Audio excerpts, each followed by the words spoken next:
Komisi 4 DPR RI menilai sektor pertanian menjadi sektor andalan Indonesia untuk menghadapi resesi di tengah pandemi COVID-19.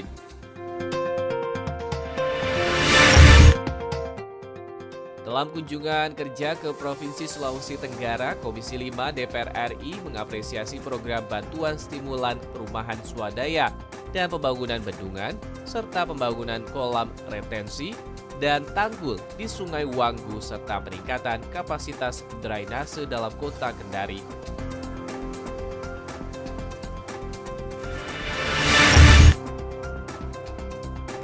Komisi 11 DPR RI mendorong program Bank Indonesia dalam mensupport pertumbuhan UMKM, karena UMKM merupakan tulang punggung perekonomian domestik yang dapat menjadi sumber pertumbuhan baru ekonomi nasional.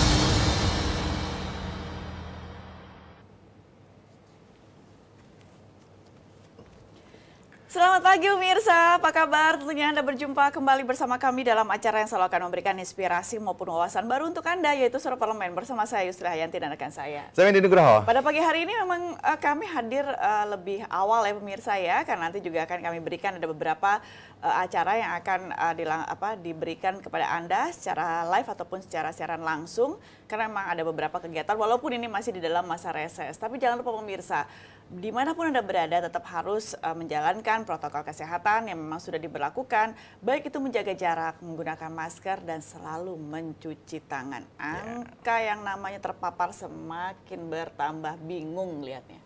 Apalagi kemarin liburan panjang, mungkin bertambah lagi ya. Betul. Liburan panjang. Long weekend kemarin, ya kan? Nanti akhir tahun yang paling deg-degan ser. Ya, mungkin ya, kan? Kalau kita lihat dari angkanya semakin bertambah. Tapi kalau sudah diingatkan, selalu mengingatkan bahwa menjaga atau melaksanakan protokol kesehatan ini penting. Tapi ada yang berbeda di pagi hari ini, hujan di seluruh DKI Jakarta ini agak membuat cuaca sedikit adem ya. Rata ya? Rata ya? Rata, tapi kalaupun misalnya juga merasakan perjalanan pada pagi hari ini sepertinya masih agak sangat lowong sekali. Nggak tahu kenapa lowong, apakah memang juga ada pengaruh bahwa sekarang memang benar-benar kegiatan sudah banyak yang dikurangi, atau jangan-jangan memang karena faktor hujan, atau jangan-jangan juga menghindari kalau misalnya juga ada lagi nanti demo besar-besaran. Nah, masa sih mempengaruhi yang namanya kemacetan? Ya, mungkin dengan kondisi hujan jadi orang mager ya, atau malas gerak. Dan mendingan tinggal di rumah dulu, ya kalau nggak ada kegiatan. Ya, dengan mengawali pagi ini saya akan berikan dulu 3 berita utama. Yang pertama terkait dengan sektor pertanian jadi andalan hadapi resesi akibat COVID-19. Komisi 4 DPR RI menilai sektor pertanian menjadi sektor andalan Indonesia untuk menghadapi resesi di tengah pandemi COVID-19. Berikut berita selengkapnya. Ditemui saat rapat kerja dengan Menteri Pertanian Syahrul Yassin Limpo di gedung DPR RI Senayan Jakarta baru-baru ini, anggota Komisi 4 DPR RI Suhardi Duka mengatakan kinerja Kementerian Pertanian sangat dinanti oleh seluruh masyarakat Indonesia, utamanya petani di tengah pandemi COVID-19. Mengingat sektor pertanian diyakini mampu melewati ujian besar kelangkaan atau ketersediaan pangan selama pandemi COVID-19. Untuk itu, Suhardi berharap Kementerian Pertanian kompak dalam bekerja saling berkoordinasi untuk mewujudkan ketahanan pangan nasional. Jajaran Kementerian Pertanian saat ini semakin memperlihatkan saatnya untuk semakin memperlihatkan keunggulannya di tengah pandemi. Saya kira kata kuncinya adalah mari kita kompak, gotong royong, baik intern antar dirjen maupun dengan mitra kerjanya di Komisi 4 tentunya. Kami akan memberikan support yang sangat kuat. Anggota Komisi 4 DPR RI Herbanto mengatakan sektor pertanian tahan banting dalam menghadapi krisis ekonomi, sehingga salah satunya andalan Indonesia untuk menghadapi ancaman resesi dunia adalah pertanian. Untuk itu, Herbanto mengingatkan Kementerian Pertanian bekerja lebih optimal mengembangkan potensi sektor pertanian di sejumlah daerah di tanah air. Pada masa resesi itu orang mesti makan. Satu-satunya untuk mensuplai makan itu adalah Kementerian Pertanian. Sekarang Kementerian Pertanian ini Anggarannya itu adalah dirjen-dirjen itu mencapai 21,4 triliun, plus DAK 1,4 triliun, plus DAK non-fisik 204 miliar. Habibie Mahabah dan Ridwan, TVR Parlemen, melaporkan. Ditemui saat rapat kerja dengan Menteri Pertanian Syahrul Yassin Limpo di DPR, baru-baru ini anggota Komisi 4 DPR RI Soehardi Duka mengatakan bahwa kinerja Kementerian Pertanian sangat dinanti oleh seluruh masyarakat Indonesia. Utamanya petani di tengah pandemi COVID-19, mengingat sektor pertanian diyakini mampu melewati ujian besar kelangkaan atau ketersediaan pangan selama pandemi COVID-19. Untuk itu, Soehardi berharap bahwa Kementerian Pertanian kompak dalam bekerja, saling berkoordinasi untuk mewujudkan ketahanan pangan nasional. Setuju, karena kalau misalnya kita bicara masalah sektor pertanian ya pemirsa ya, nah ini kan juga bisa digalakkan, baik itu nanti juga memenuhi untuk masalah kebutuhan komoditi yang memang dibutuhkan di negara sendiri, daripada kalaupun misalnya kita memperbanyak impor, lebih baik kita menghasilkan untuk produksi dalam negeri terlebih dahulu. Setuju nggak Anda? Setuju nggak? Setuju. Ya, kan? Ketahanan pangan ini penting banget kalau lagi masa pandemi seperti ini ya. Orang di rumah, tidak banyak melakukan aktivitas di rumah, itu berarti intinya makan dan makan. Iya, bahkan kan kalau misalnya jangankan kita bicara pertanian, sekarang sudah banyak kan yang akhirnya juga di rumah menggalakkan yang namanya hidroponik. Hidroponik, ini penting banget. Dengan kondisi hujan seperti ini atau alam seperti ini ya, lebih enak di rumah ya. Itu dia. Kemudian di berita kedua terkait dengan Komisi 5 DPR RI mengapresiasi program BPJS dan pembangunan kolam retensi dalam kunjungan kerja ke Provinsi Sulawesi Tenggara.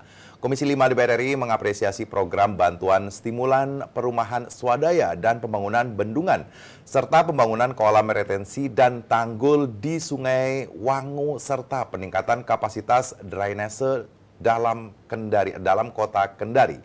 Berikut berita selengkapnya. Dalam kunjungan kerja ke Provinsi Sulawesi Tenggara, Komisi 5 DPR RI mengapresiasi program bantuan stimulan perumahan swadaya dan pembangunan bendungan, serta pembangunan kolam retensi dan tanggul di Sungai Wanggu, serta peningkatan kapasitas drainase dalam kota Kendari. Anggota tim kunjungan kerja Komisi 5 DPR RI Sarce Bandaso mengapresiasi program bantuan stimulan perumahan swadaya di Kelurahan Bungkutoko. Program ini bertujuan untuk membantu masyarakat khususnya yang tidak memiliki rumah layak huni, realisasi bantuan stimulan perumahan swadaya di 17 kabupaten kota se-Sulawesi Tenggara mencapai 82%. Masyarakat sangat berterima kasih adanya pemberian bedah rumah BSPS ya. Terima kasih kepada komisi dan para kepala dinas dan SKPD dan wakil dari Kementerian PUPR dan Perhubungan yang mendampingi kami selama ada di Kendari. Sarce juga mengapresiasi pembangunan kolam retensi Sungai Wanggu, yang ini merupakan salah satu upaya untuk mencegah terjadinya banjir yang kerap melanda kota Kendari. Pembangunan ini sudah mencapai 80% dan ditargetkan rampung bulan Desember 2020 mendatang. Tujuan tadi kolam itu sangat tepat karena di Kendari itu memang tiap tahun mereka kena banjir.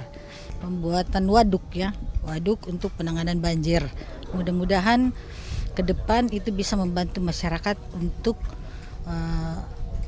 menghilangkan banjir yang seringkali mereka rasakan. Dari Sulawesi Tenggara, Andri, TVR Parlemen, melaporkan. Anggota Komisi 5 Sarce Bandaso mengapresiasi program bantuan stimulan perumahan swadaya atau BPJS di Kelurahan Bangku Toko. Program ini bertujuan untuk membantu masyarakat, khususnya yang tidak memiliki rumah layak huni. Realisasi bantuan stimulan perumahan swadaya di 17 kabupaten kota se-Sulawesi Tenggara mencapai 82%.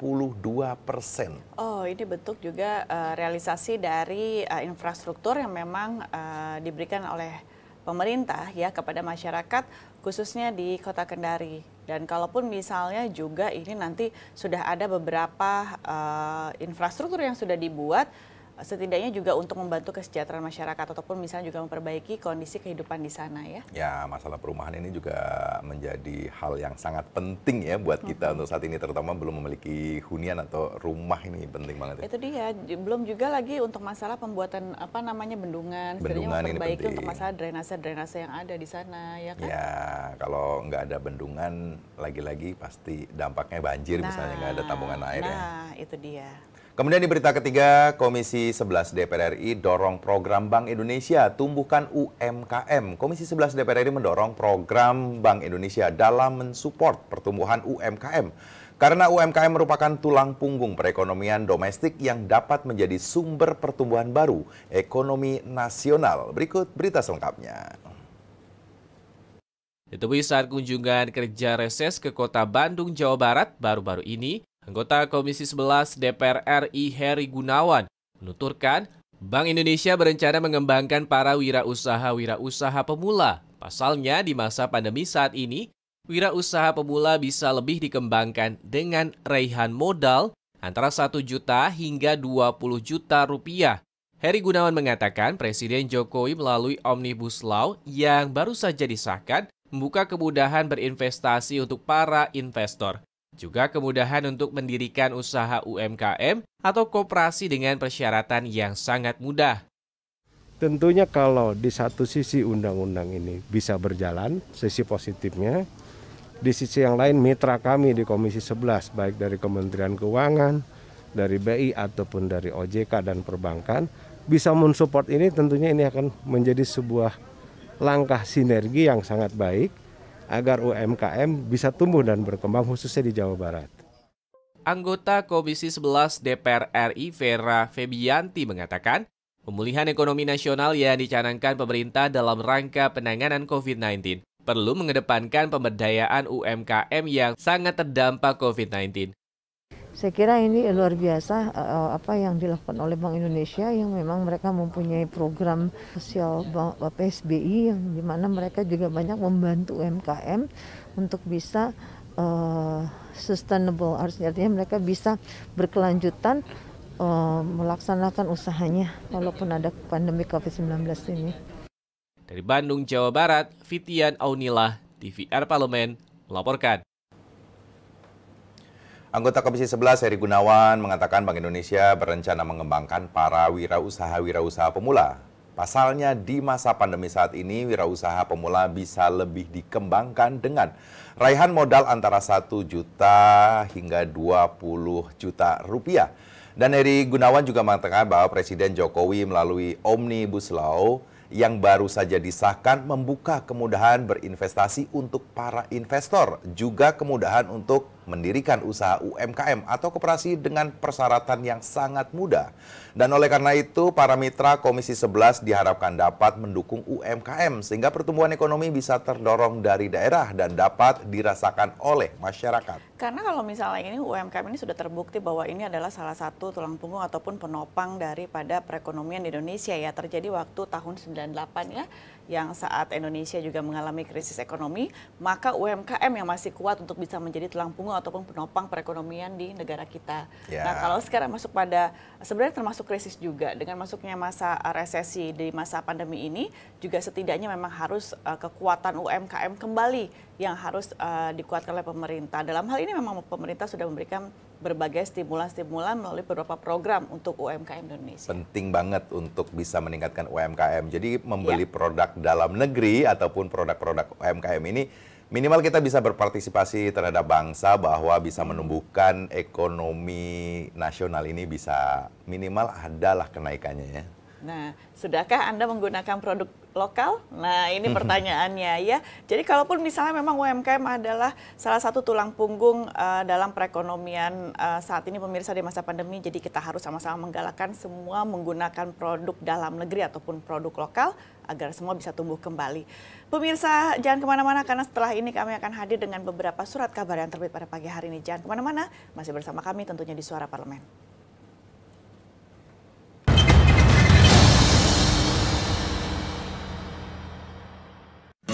Indonesia siap memasuki tatanan hidup baru di tengah pandemi corona. Apa kita sudah paham persiapan dan protokol kesehatan yang harus dilakukan di lingkungan kerja? Pastikan kondisi tubuh sehat saat berangkat ke kantor. Gunakan masker, membawa perlengkapan makan sendiri, sediakan hand sanitizer, dan selalu mencuci tangan. Saat akan melakukan ibadah, ingatlah untuk saling menjaga jarak aman dan membawa perlengkapan ibadah sendiri. Karena tempat ibadah sudah tidak menyediakan alat ibadah untuk mengurangi penyebaran virus corona. Semoga kita semua mampu memutus mata rantai penyebaran COVID-19 dan roda perekonomian pun tetap berputar.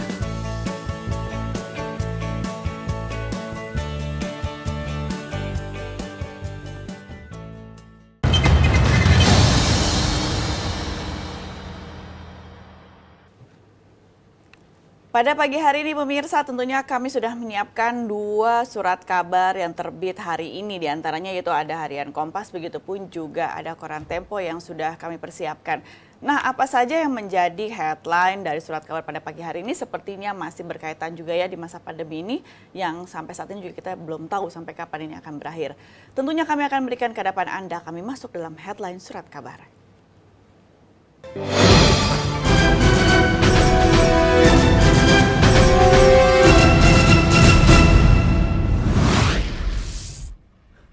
Di Harian Kompas pada pagi hari ini mengangkat target pacu penyerapan. Pemerintah mentargetkan penyerapan anggaran penanganan COVID-19 dan pemulihan ekonomi nasional setidaknya mencapai 100 triliun selama triwulan 4 2020. Penyerapan anggaran akan difokuskan pada program-program perlindungan sosial yang sudah terjadwal. Namun pemerintah diingatkan bahwa pemulihan ekonomi tidak bisa hanya tergantung pada penyerapan anggaran. Nah, kalaupun misalnya juga untuk masalah penyerapan anggaran nih ya, kita bicara masalah triwulan keempat. Begitupun juga kita bicara masalah akhir tahun. Ini sudah bulan November, tinggal 1 bulan lagi di bulan Desember. Setidaknya memang penyerapan yang diharapkan 100 triliun rupiah, apakah ini benar-benar akan tepat sasaran? Ini pertanyaannya berarti. Agak sulit ya, padahal untuk bisa merealisasikan anggaran dengan waktu yang cukup sedikit ya, kurang lebih 1 bulan. Ini mungkin agak sedikit kesusahan juga ya, walaupun orang ngabisin duit itu kan sebenarnya gampang ya. Padahal kalau kita lihat semua prioritas ini pada perlindungan sosial ya. Tapi seperti apa program-program yang sudah dibuat pemerintah? Sudah ada banyak program, tapi apakah ini juga sudah mencapai ke beberapa yang memang membutuhkan? Ini yang harus dikaji kembali, menjadikan evaluasi misalnya menurut saya. Mungkin takut secara administrasi, kalau kita lihat mungkin ada KPK, ada aparat hukum, kepolisian, kejaksaan, mungkin takut mereka justru nanti menjadi salah mungkin ya, jadinya takut menggunakan anggaran. Itu wajar, tapi bukan berarti semua jadi tersendat. Tersendat, harusnya bisa lebih teliti secara administrasi. Iya dong. Kemudian di Koran Tempo pada pagi hari ini mengangkat rencana imunisasi vaksin setengah jadi. Pemerintah kembali menjadwalkan vaksinasi COVID-19 pada bulan depan setelah gagal merealisasikan pada bulan ini. Imunisasi yang mendahului hasil uji klinis fase ketiga itu akan dijalankan dengan emergency use authorization alias otorisasi penggunaan darurat. Menteri Koordinator Kemaritiman dan Investasi Luhut Binsar Panjaitan mengatakan bahwa program vaksinasi virus corona itu akan memacu pada persetujuan darurat dari Badan Pengawas Obat dan Makanan atau BPOM. Nah, kalaupun misalnya juga ada beberapa pro dan kontra mengenai nanti keberadaan vaksin yang harusnya ada di bulan ini menjadi bulan depan, nah kita juga harus yakin, kita harus mengkaji kembali. Kalaupun misalnya nanti ada vaksin yang sudah masuk ke Indonesia, apakah juga Anda ingin cepat-cepat untuk segera divaksin? Tapi ingat, sebelum divaksin juga memang harus dilihat lagi ada penyakit-penyakit bawaan nggak sih? Nah, harus cek dulu ke dokter ataupun juga melakukan melihat juga menilai diri sendiri apakah memang ini ada beberapa penyakit-penyakit yang kambuh nggak sih selama ini kalau misalnya mau divaksin. Harus hati-hati juga sih memang. Ya, artinya dengan banyaknya isu atau berita terkait dengan vaksin yang akan dilaksanakan di Indonesia ini kan menjadikan masyarakat kadang-kala merasa was-was. Isunya bahwa setelah divaksin akan terjadi dampak-dampak yang mungkin bisa merugikan kesehatan atau bahkan misalnya dari sisi halal atau tidaknya vaksin itu sendiri juga masih menjadi pertanyaan banyak masyarakat. Nah, mungkin ini pemerintah benar-benar mengkaji setidaknya setelah divaksin tidak timbul masalah baru nanti di belakang hari. Setuju. Setelah dikaji, kemudian sudah mendapatkan sebuah jawabannya. Legalitasnya juga sudah didapatkan. Kemudian juga perlu diinformasikan berupa sosialisasi kepada masyarakat. Ya, bahwa memang vaksin ini benar-benar bisa melindungi ataupun tidak memberikan satu kekhawatiran kepada yang akan mendapatkannya. Dan pemirsa, ini detailnya memang ada di Harian Kompas, begitupun di Koran Tempo ya, yang memang terbit hari ini Kamis 5 November 2020. Kami akan jeda kembali, jangan kemana-mana, masih bersama kami tentunya di Suara Parlemen.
Ya, Anda masih bersama kami di Suara Parlemen. Pagi-pagi ini agak sedikit dingin, tapi kalau dingin cuaca pandemi begini, saya akan bicara masalah bantuan dari pemerintah. Kamu sebenarnya sudah ngerasain belum sih sosok atau bantuan dari stimulan dari pemerintah?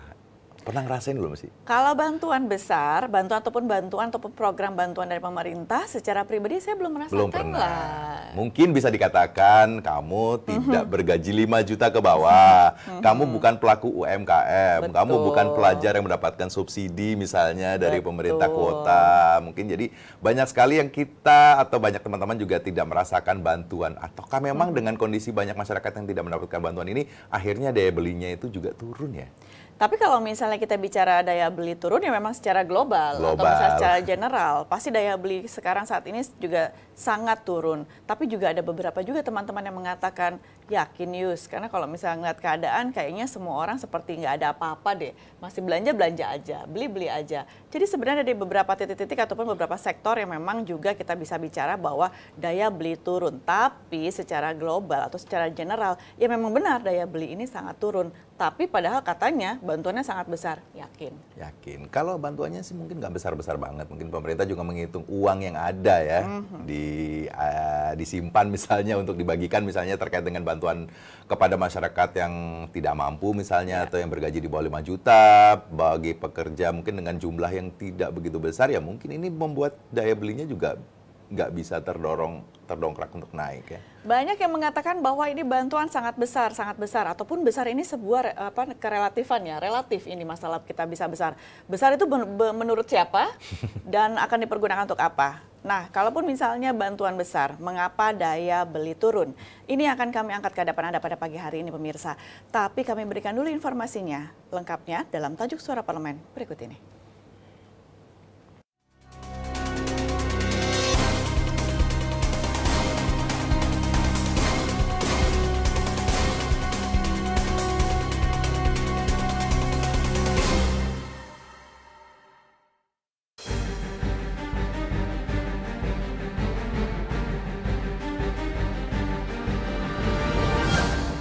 Bantuan besar, mengapa daya beli turun? Daya beli masyarakat belum bisa terdongkrak meskipun pemerintah telah memberikan bantuan kepada masyarakat. Hal ini terlihat melalui data Badan Pusat Statistik atau BPS yang menyebutkan pergerakan inflasi cenderung turun akibat menurunnya interaksi penawaran dan permintaan. Oleh karena itu, pemerintah harus mengevaluasi seluruh pelaksanaan program jaring pelindung sosial guna mengetahui seberapa besar efektifkah bantuan bagi peningkatan daya beli masyarakat dan meminta pemerintah untuk mencari solusi serta mengkaji apakah meningkatkan besaran bantuan dan memperluas jangkauan penerima bantuan sosial pemerintah bisa berdampak pada meningkatnya daya beli masyarakat. Jika diperlukan, pemerintah pusat dan juga pemerintah daerah harus memperbaiki dan juga merombak seluruh sistem penyaluran bantuan sosial agar bantuan yang disalurkan dapat dipastikan tepat sasaran dan tepat guna untuk memperkuat daya beli masyarakat. Di sisi lain, pemerintah harus mempercepat realisasi belanja pemerintah karena mengingat saat ini sudah menjelang akhir tahun.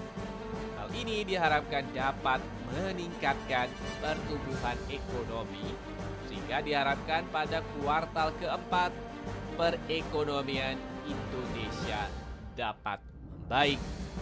Semoga masyarakat dapat membeli dan juga mengkonsumsi produk-produk hasil usaha mikro, kecil dan menengah atau UMKM di dalam negeri, sehingga roda dan juga siklus perekonomian dapat mengalami perputaran.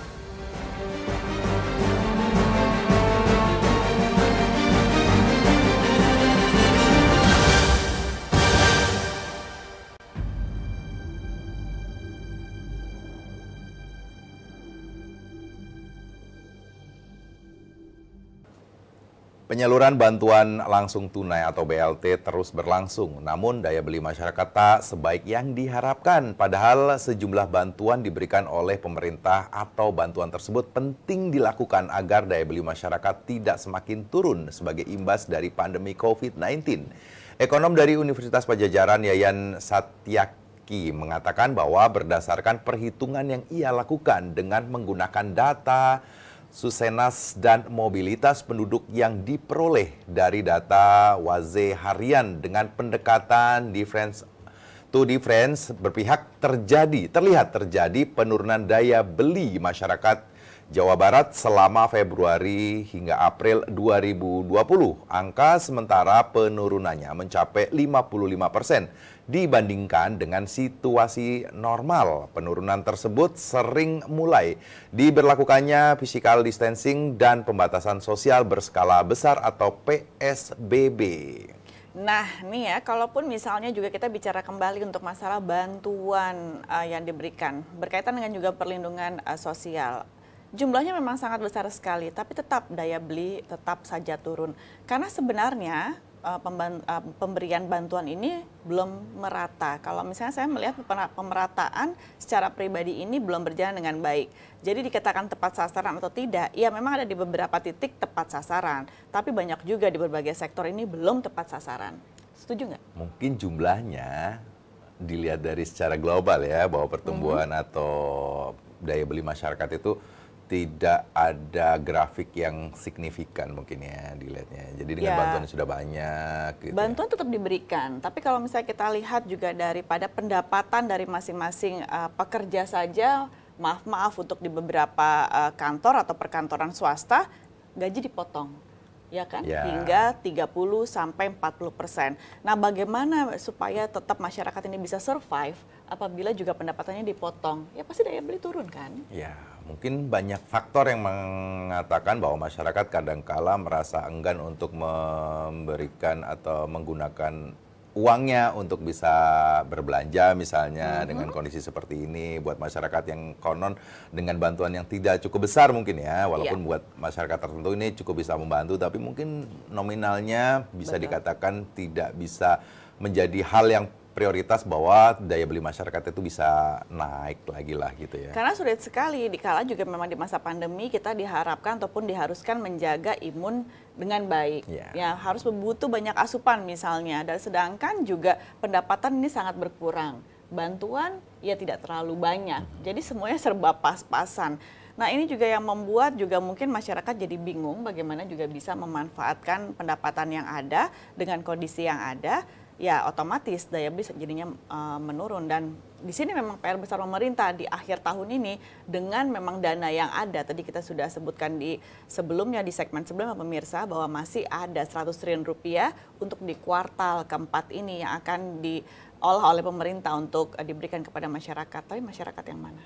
Ya, tapi yakin nggak sih dengan misalnya kita bisa merealisasikan anggaran yang jumlahnya tadi diharapkan dari pemerintah itu adalah 100 triliun. Dengan 100 triliun ini apakah juga bisa membantu daya beli masyarakat lebih naik lagi misalnya? Yakin nggak sih sebenarnya? Itu dia, 100 triliun rupiah harus disebarkan di 34 provinsi secara merata. Kemudian juga ada di 512 kabupaten kota. Belum kita bicara lagi ke kecamatannya, jumlah yang sangat besar. Nah, kalaupun misalnya memang juga nanti pemerintah bisa merealisasikannya dengan baik, nah ini yang akan dinilai oleh masyarakat secara langsung ya, apakah benar-benar tepat kepada orang yang diberikan atau membutuhkan, atau ternyata sebaliknya. Jangan kemana-mana pemirsa, masih bersama kami tentunya di Suara Parlemen.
DPR RI mendorong pemerintah mempercepat pemulihan daya beli masyarakat, di mana wabah pandemi COVID-19 turut memukul kinerja perekonomian nasional pada kuartal 2 tahun 2020. Dan Badan Pusat Statistik atau BPS mencatat angka pertumbuhan ekonomi kuartal 2 tahun 2020 sebesar atau minus 5,32% atau minus 4,19%. Dan kontraksi ini menjadi yang terendah sejak kuartal 1 tahun 1999, yakni mencapai minus 6,13. Menanggapi hal tersebut, anggota Komisi 11 DPR RI Putri Aneta Komarudin mendorong pemerintah untuk mempercepat pemulihan daya beli masyarakat guna mengungkit laju pertumbuhan ekonomi dan mencegah kemerosotan ekonomi lanjutan. Nah, jadi sekarang yang memang harus dilakukan pemerintah itu apa? Dengan kondisi juga masih adanya dana untuk masalah pemberian bantuan masih di masa pandemi, dan kemudian juga selain tadi sektor UMKM juga sudah dibantu dengan beberapa UMKM ditambahkan lagi untuk masalah modal. Begitupun juga untuk para pekerja ataupun karyawan yang memiliki pendapatan ataupun gaji maksimum ataupun di bawah 5 juta rupiah, akan ada beberapa bantuan yang akan diberikan, dan ini masih berjalan langsung kalau tidak salah memang masih sampai akhir tahun ini. Dan kemudian juga ada beberapa lagi juga jaminan-jaminan yang jaminan kesehatan juga akan diberikan kepada orang-orang yang memang membutuhkan, apalagi yang terpapar COVID-19 sampai saat ini. Tapi kalaupun misalnya masalah besaran ataupun misalnya masalah kriteria, yang ini yang juga masih sulit dipenuhi bagi masyarakat yang ingin membutuhkan bantuan tersebut. Ya, libatkan diri kita sebagai masyarakat untuk bisa menaikkan daya beli masyarakat, terutama untuk bisa membeli lagi-lagi produk dalam negeri. Ya. Setidaknya bisa membantu UMKM dan meningkatkan daya beli masyarakat. Jika misalnya dianggap bahwa bantuan masyarakat atau bantuan dari pemerintah ini sudah cukup banyak diberikan kepada masyarakat, tapi datanya ternyata juga belum bisa mengangkat nilai daya beli masyarakat. Jadi dari kita sendiri untuk bisa saling bahu-membahu untuk bisa membeli produk-produk dalam negeri ini penting sekali. Dan apabila juga ingin menggalakkan bahwa untuk menggunakan ataupun membeli produk lokal, pemirsa, setidaknya juga pemerintah harus juga punya salah satu program untuk menekan yang namanya angka impor saat ini. Karena setidaknya juga pada saat bisa menekan angka impor, nah ini juga bisa membantu untuk masalah bagaimana perputaran penjualan ataupun pembelian daripada produk-produk lokal, dan ini juga peningkatan kembali untuk daya beli masyarakat. Penting ya? Penting ya, dan jangan lupa selalu kalaupun misalnya juga kita kemanapun pada saat kita juga berbisnis ataupun kita juga berkegiatan, selalu menggunakan masker, menjaga jarak, dan mencuci tangan. ya. Dan dengan demikian Suara Parlemen edisi pada pagi hari ini telah usai. Saya Yusra Yanti. Saya Mindi Nugroho. Tentunya bersama rekan-rekan kami yang bertugas pada pagi hari ini mengucapkan terima kasih atas perhatian Anda dan sampai jumpa.